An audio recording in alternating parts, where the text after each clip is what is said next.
أعوذ بالله من الشيطان الرجيم بسم الله الرحمن الرحيم وعشركayga saddexaad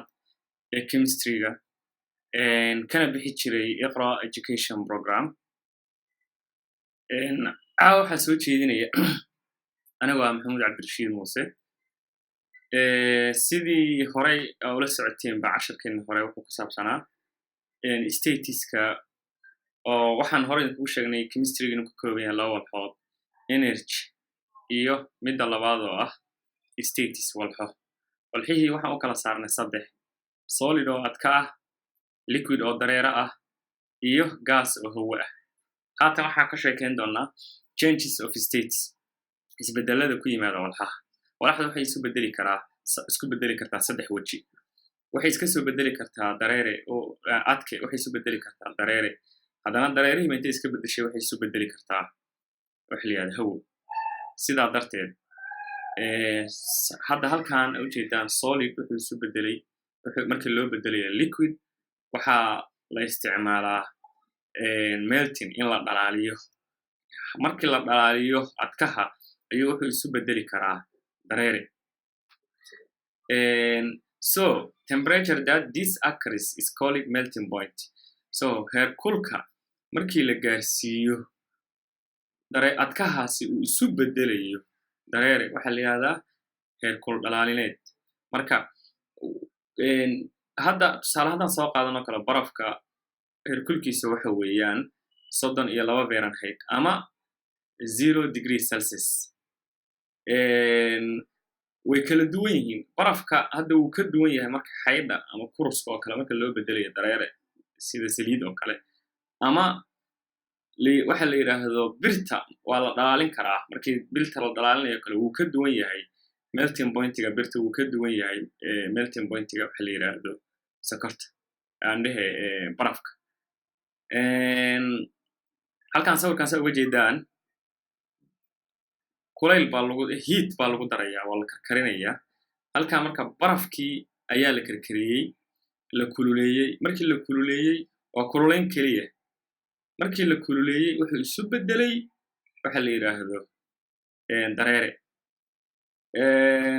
marka wejiga labaad ee dareerihii loogu sii bedelayo gas ama hawo waxa la yiraahdaa boiling karkarin kululayn maahan karkarin waa la karkarinayaa so halkaas uga jeedaan barafkii ayaa waxa loo bedelay biyihina waxa loo bedelay uumi tusaale ahaan haddaan tusaale soo qaadano markaad dabka biyo saaratid biyaha rabtid inaad shaah ku karsatid ama cunno kale rabtid inaad ku karsatid haddii heerkulkooda uu dhaafo inta heerkulka waxa weeyaan shaygu marka uu karkaritaanka bilaabo haddii marka aad heerkulkii intuu bilaabo weli dabkii aadan ka demin oo karkii uu sii wado uumibax buu sameynayaa uumibaxaasi uumigaa baxaya waa biyihii oo isu bedelaya gas waxaa markaa dhacaysa in wax biyaha aysan ku baaqi noqon weelkii biyaha kugu jireen halkan hadda u fiirso weelkan waxaa ku jira liquid state biyaha ku jira waa la karkariyey markii la karkariyey evaporation baa dhacay uumibixii wuxuu keenay in biyihii ay halkaas hoose salka gaaraan okay qodobka saddexaad aan ka hadlayna waxa weeyaan freezing point waxa weeyaan in gaaskii dib loo soo celiyo intii aanu sameynay hore dib loo soo celiyo waxaanu sameynay baraf baa waxa u bedelnay waxa la yiraahdo dareerihii baa waxa u bedelnay hawo halkan hadda hawadii baa waxa loo soo bedelayaa dib loo soo celinayaa dareerihii baa haddana dib waxa loogu celinayaa adke marka processka dib loogu laabanayaa xagga dambe laga soo akhrinayaa so marka gaaskii ayaa waxa loo bedelay liquid marka gaaska loo bedelayo condensation waa uumiga in la qabto waa uumi qabasho uumigii baa la qabanayaa markaas la fariisinayaa markii la fariisiyo uumigii la qabto la fariisiyo wuxuu noqonayaa biyo u fiirso digsiga haddaad dabool saartid maxaa dhacaya uumiga baxayay digsiga daboolkiisa wuxuu ku noqonayaa biyo dhibca biyo ah oo kale dhibcaha biyaha marka waxa weeyaan waa biyihii waa uumigii oo la qabtay